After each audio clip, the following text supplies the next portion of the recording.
You're listening to the Arts in Isolation podcast, brought to you by Asia House. Hello everybody, this is your host Juan de Lara, Cultural Manager at Asia House, and as every week we prepare a series of fascinating podcasts in partnership with the Baraka Trust to help us address misconceptions and stereotypes about the Islamic world. This is also done with the support of the Al-Tajir Trust and the Louvain Trust for Culture.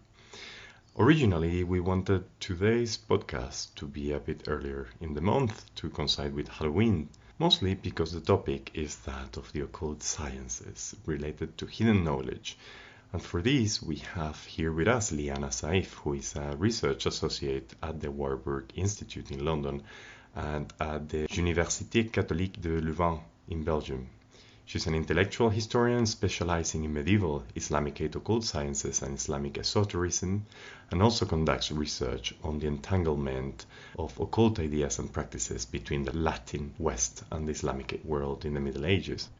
So in short, we're going to be talking a lot about objects and rituals and how they mediate different cultural anxieties. Liana, welcome. We're very pleased to have you here, and I think my first question is to find out what, on a first instance, attracted you to this topic. First of all, thank you for having me. I'm very excited to have a chat with you about this subject. As for your question, what attracted me to this? It's really simple. It's a really fun subject. It involves a lot of interesting objects and reading really fascinating texts. So that was a big incentive for dedicating my time for the subject of the occult sciences, especially that this fascination with this fun object is actually a research topic that is ignored in Islamic studies and beyond. The other reason is that I find a lot of the principles behind these practices and behind these theories very profound, because basically they are about finding one's place in the cosmos, in nature, and also in society. And it really shows the curiosity about the extent and limits of human agency. And I find that really an important aspect of occult practices and the occult sciences.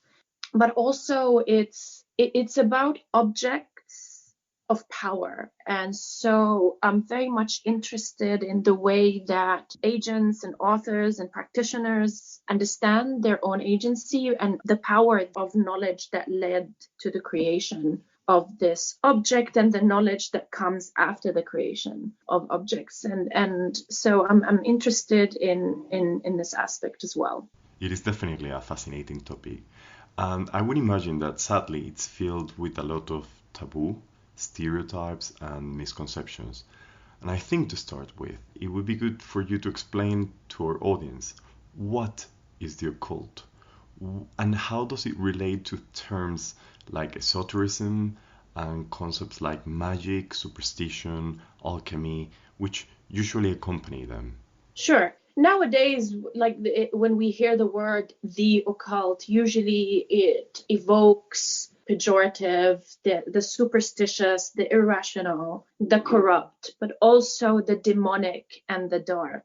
And the occult is seen as an occupation that is at odds with science as it is understood on the basis of 18th and 19th and 20th century, or just at large, Western post-Enlightenment paradigms of legitimacy. And particularly this idea that it's superstitious and irrational, this kind of terms or negative meanings were used especially when it's discussed in relation to non-Western religion, so to speak, and namely of colonized people whose beliefs are exoticized and sensationalized and usually measured against science that is imperialized, and a notion of religion that is ultimately at its core and its starting point is Christian. But in the Islamic context, there still remains lots of ambiguity surrounding this complex concept, the occult and the occult sciences. However, I work mostly with the medieval context, and the term occult sciences reflects there the Arabic, Persian, and Turkish terminology used in historical sources up to the modern era, namely al-ulum al-khafiyya, which literally means the hidden or occult sciences. Also al-ulum al-ghariba, which mean the unusual, the strange, or the difficult sciences. You also have al-ulum al-ghamida, which means also mysterious, recondite sciences, and you have many other names to reflect these group of sciences. And an interesting point can be made for the translation of al-ulum al-khafiyya as the occult sciences is that we find in Latin translations of Arabic text where the khafi or ghamid is translated as occultus. So for example, one of the really influential text, medieval text that discusses magic is Sir al-Asrar, or the Secret of Secrets, attributed to Aristotle. And this was very influential in the Latin West and was translated by Philip of Tripoli, and later Roger Bacon produced an edition of it. And in that translation, khafi was translated also as occultus. So the term exists in the Islamic world, and it can be translated as the occult sciences. So what is hidden? What is the occult in this case? It is basically astral influences, natural occult properties, causes of disease, spiritual agents, and all of these things that are really hidden from the senses and not immediately evident to the intellect. So they are considered intricate sciences and recondite sciences and subtle sciences because of the knowledge and wisdom that they require, whether it was knowledge of the properties of animals, plants, minerals, etc., or whether it was deep astrological knowledge, Quranic exegesis, and many occultists call for a lot of soul work, spiritual training, so to speak, in order to be a competent occultist. So occultists were also dealing with questions that are relevant to us today, like action at a distance, how the stars can influence things far away, how can one person influence another person, how an amulet can have power over something. So these relate to questions about action at a distance. They were also concerned about the role of intuition in texts about divination, and also they were generating data from the movements that they observe in the sky and in nature. So the occult sciences involves all of these things, the phenomena that is not immediately evident, but also the wisdom that involves in finding the causes, understanding the science in order to make judgments or take magical actions to remedy a certain situation. But also when I say the occult sciences, I do not just mean within the philosophical scientific context. I also would include occult theorization and practices on the local community levels as well. These are part of parcel of the occult knowledge of medieval Islam, at least in the context that I study, and the early modern period as well. So just wanted to point that out, because when I speak about philosophy and sciences, it also seems to just restrict the occult sciences on a particular elitist or level, so the courts and the scientists and the scholars. And I don't think that can be extracted, or you cannot disentangle it from the local community level practices and theorization. So another point that I think is always useful to be made is that the occult sciences are really far from being marginal or rogue sciences, and attesting to their integration into the philosophical and scientific enterprise of the Islamic world is their place in official classifications of the sciences. And we do find that alchemy, magic, divination, astrology, and even medicine are considered natural sciences and mathematical sciences in practice for the sake of the management of human affairs. So they were also crafts, they were people's jobs, and they carried a lot of potential for socioeconomic mobility, especially if a scientist or a practitioner gets patronage from the court. So this is just in very broad strokes what the occult sciences were.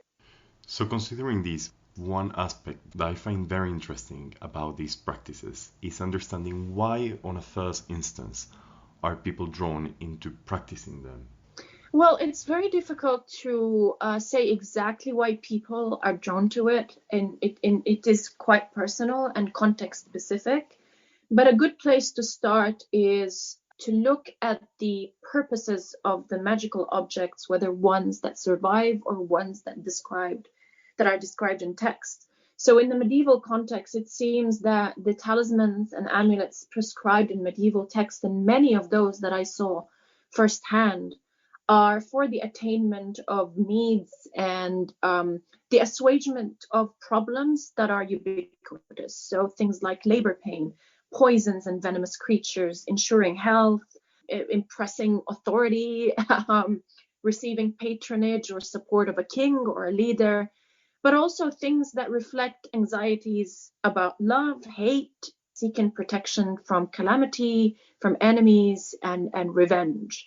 These are very powerful needs that make one appeal to the world of the evident and the world of the occult. On the whole, it can also be said that magical and divinatory practices in particular are intended for the well-being not only of the individual, but of the community. Because the mage and the diviner are not merely service providers, they are important resources for the regulation of a community.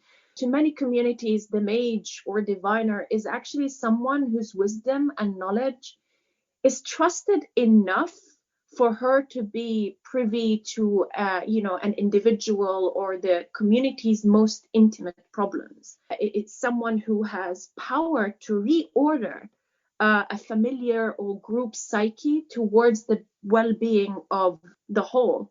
These were healers, they were counselors, plus to many communities, they are an important economic unit. They generate revenue that sustains them and largely sustains their communities.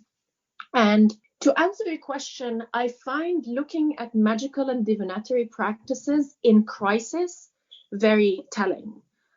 For example, in refugee camps, particularly Palestinian and Syrian, at least to my knowledge, the medical, spiritual, natural processes for securing health and well-being become so important for bonding in displacement.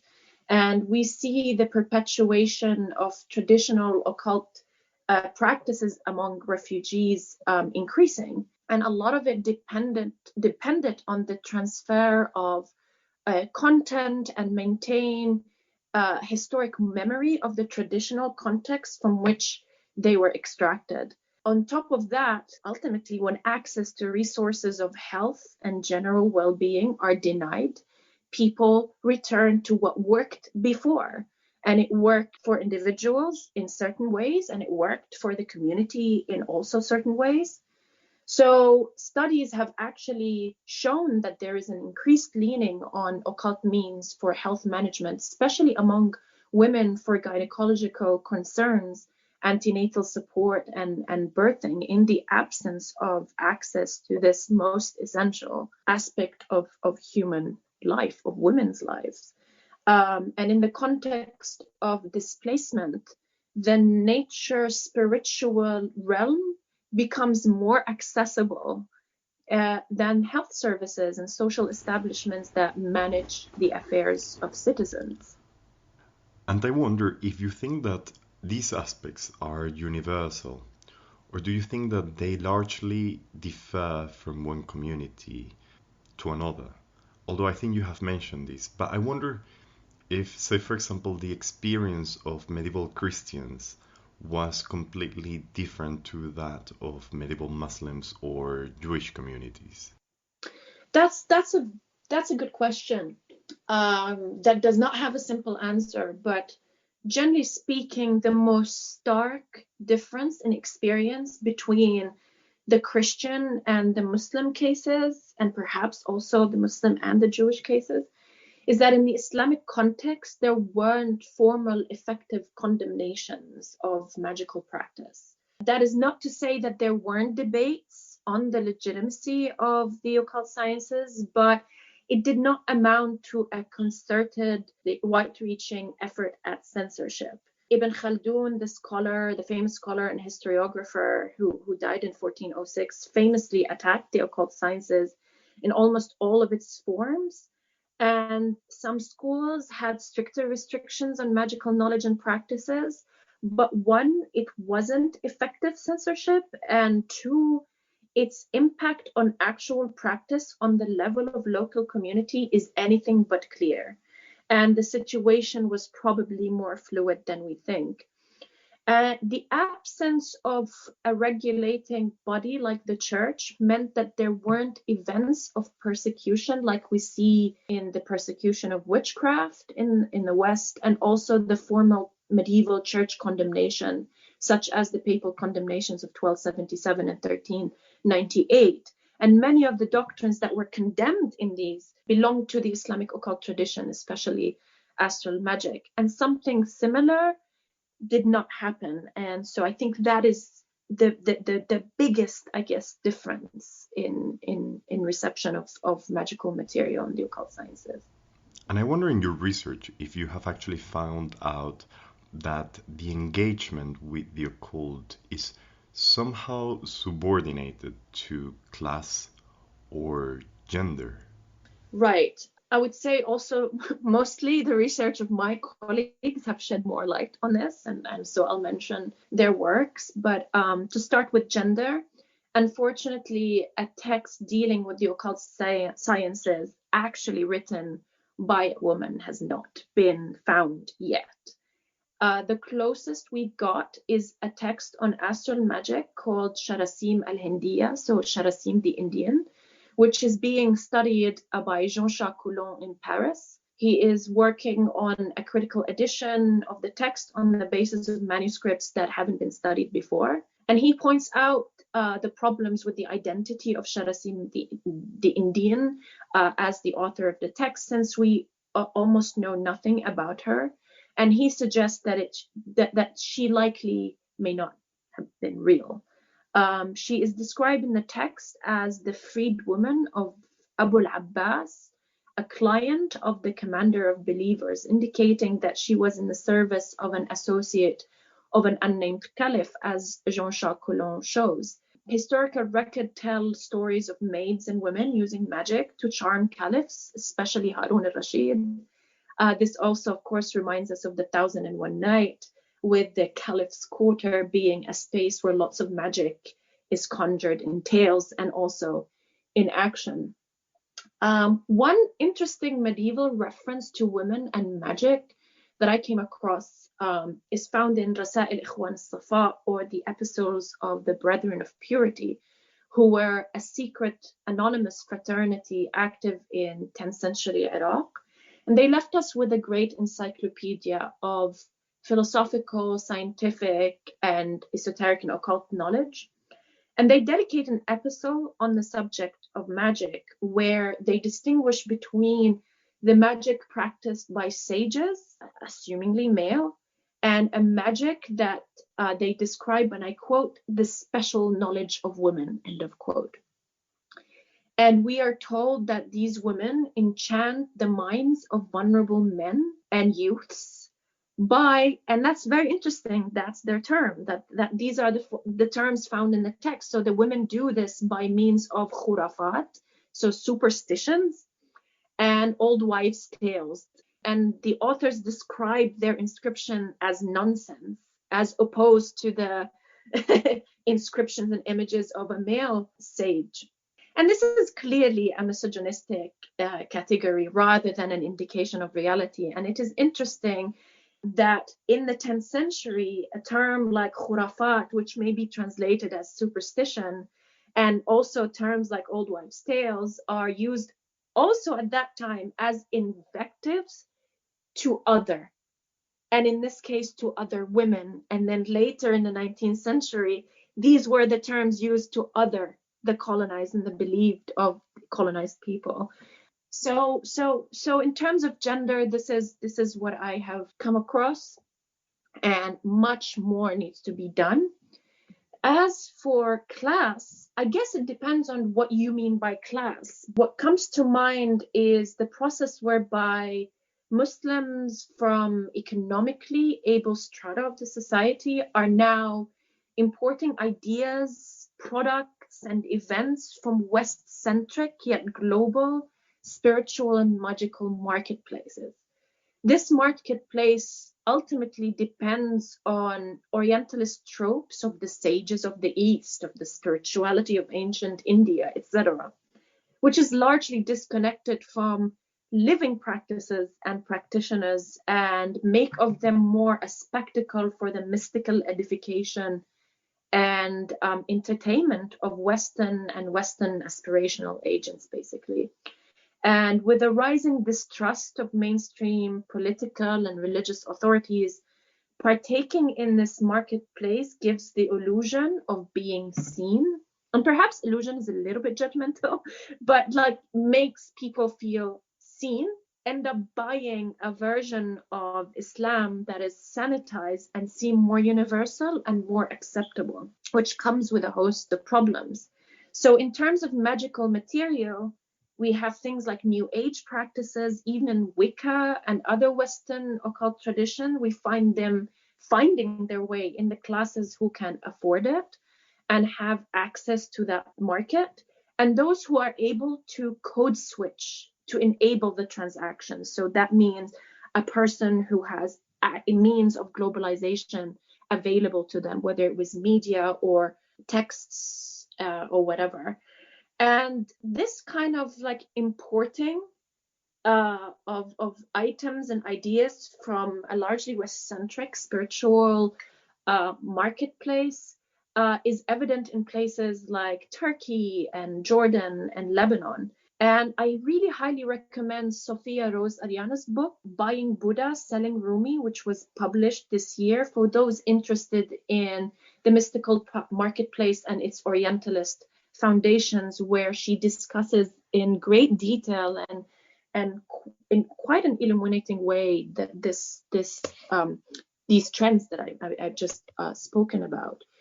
We also see similar trends in Iran, and here I refer actually to Ali Reza Doustar's book entitled The Iranian Metaphysicals, where he mentions that the educated classes and the intellectual milieu had among them groups who depart from traditional magical and metaphysical models, such as those that are embodied in the person of the Ramal and prayer writers. And this milieu moved from these traditional forms of practice to what they considered as ideologically neutral psychoenergist interpretations and actions. So less jinn and more negative and positive energy. So having recourse to New Age doctrines and even French spiritist ideas. Thank you. And I believe that much of your research is focused particularly in talismans and amulets. And I think when one thinks of Middle East and the Muslim world, these are elements that often come up, particularly the evil eye or amulets to repel them, which are ubiquitous, for example, all over the Mediterranean. Perhaps you could tell us a little bit about the difference in between these objects, what's a talisman and what's an amulet, and share with us some accounts or examples, and why are you particularly interested in them? Sure. The difference between amulets and talismans is not always clear, and they're often used interchangeably. But generally speaking, amulets are objects that are not necessarily manipulated in shape, or don't necessarily have inscriptions that are carried on one's person, whether in a necklace or some sort of accessory. Whereas talismans, they're used in a broader way. So talismans can be worn, can be buried, can be hung on trees. There's many ways. But also talismans tend to have inscriptions, whether it was images or magical scripts. Having said that, they've come to be quite interchangeable. In terms of like what kind of talismans or amulets that I'm particularly drawn to, I'm drawn to talismans in particular that have inscriptions or demand inscribing scenarios on an object that show that desire behind the talisman, that tells the purpose of this talisman. And it's usually done by way of hyperbole.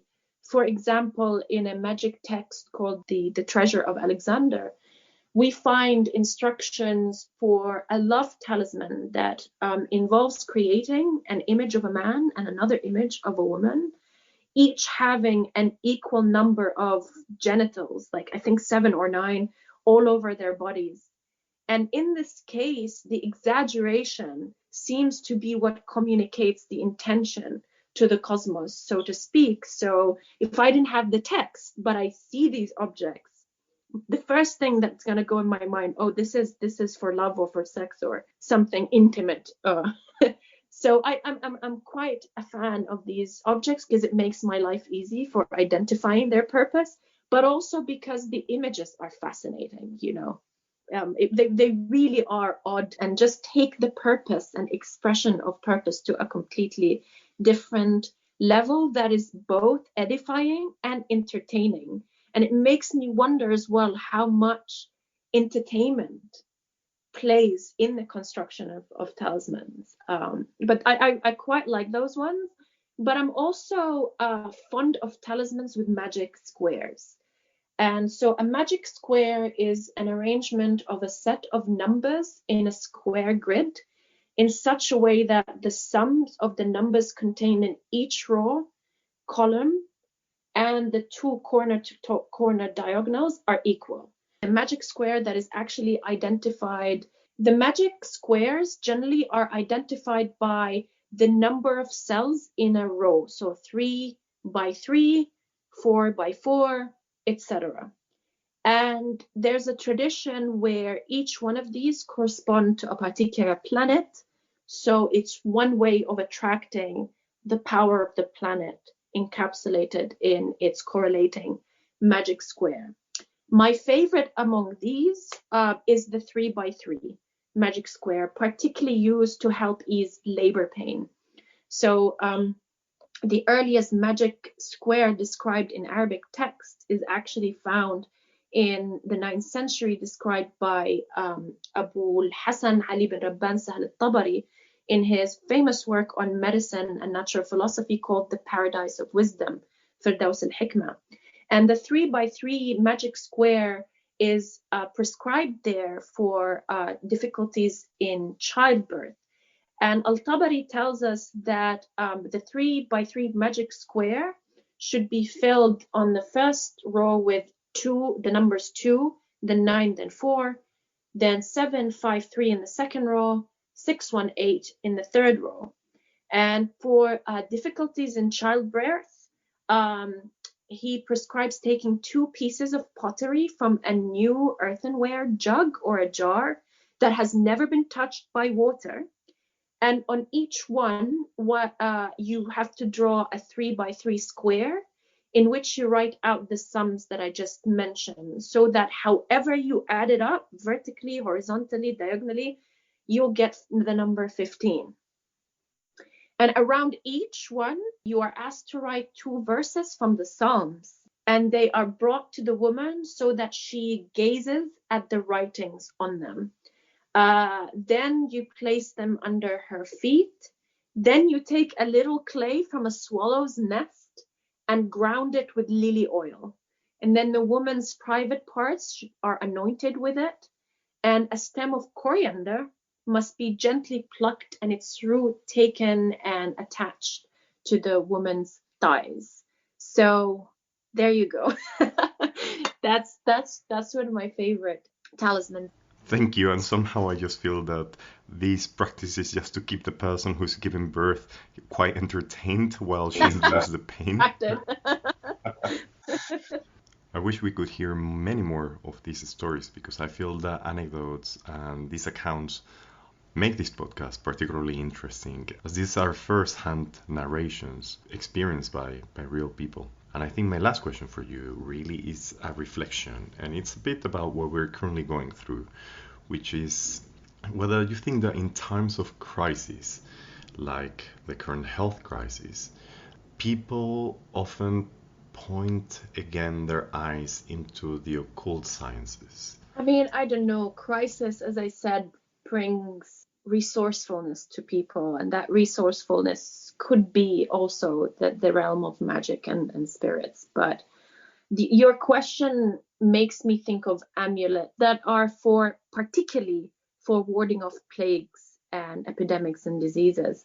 For example, we read in like Ghayat al-Hakim, the goal of the sage, which was written in the 10th century. We read that the ruby is good for repelling the plagues, and Ottoman writers in the 16th and 17th centuries, such as Tlisi and Tashkuturzadeh, cited many formulas by even earlier mages for warding off the plague, directed that reading the name, the divine name, the everlasting, 136 times every day during a plague will save you from the attack of jinns, because ta'un, or the plague, is considered to be caused by the stabbing of jinn.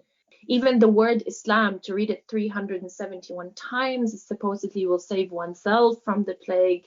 But of course, I'm not recommending these at all to prevent any COVID infections. I'm just giving them as anecdote. However, since we are in a health crisis, but also a social one, where some governments are compromising social and communal bonds by providing confusing and misleading information, and people's trust in governments and mainstream science is compromised as a result, perhaps we can cultivate the power a crisis demands from us in order to survive it, and focus on the well-being of our communities in order to get through it.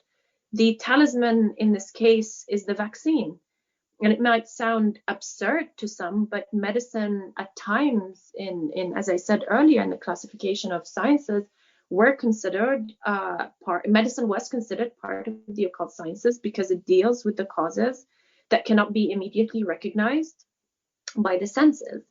And in modern medicine, actually, the term occult is a medical term usually used for a disease or process that is not accompanied by readily discernible signs or symptoms. So the point that I want to make is that in a classification of sciences in general, where medicine is considered an occult science, it is because it applies knowledge of nature and astral influences to heal diseases whose causes were not always clear. So whether these causes are internally undetectable, or the symptoms are internally undetectable, or the causes of the disease are not recognized. And talismans were often prescribed as a precaution and as medicine. And these talismans were like magical inoculation, magical vaccination. So yes, the ultimate talisman for our current times is perhaps the vaccination. That's what I can say. Thank you so much, Liana. It has been wonderful to hear a little bit more about your expertise on this area, about the occult, about magic, amulets, talismans, divination. I feel now more than ever it's fascinating to observe how these practices have the capacity to relieve communities, like those of the refugees, from social anxieties, distress, and basic needs. I really want to thank you for your time, and I hope that one day in the future you're able to come and join us at Asia House and meet in person. That would be really lovely. That would be great. Inshallah, I'll be there. And thank you so much to all of you who listen to us every week. I look forward to the next episode of Arts in Isolation. And until then, I wish you a good week and hope you stay well and safe. You were listening to the Arts in Isolation podcast, brought to you by Asia House. For more information, please visit our website, asiahousearts.org.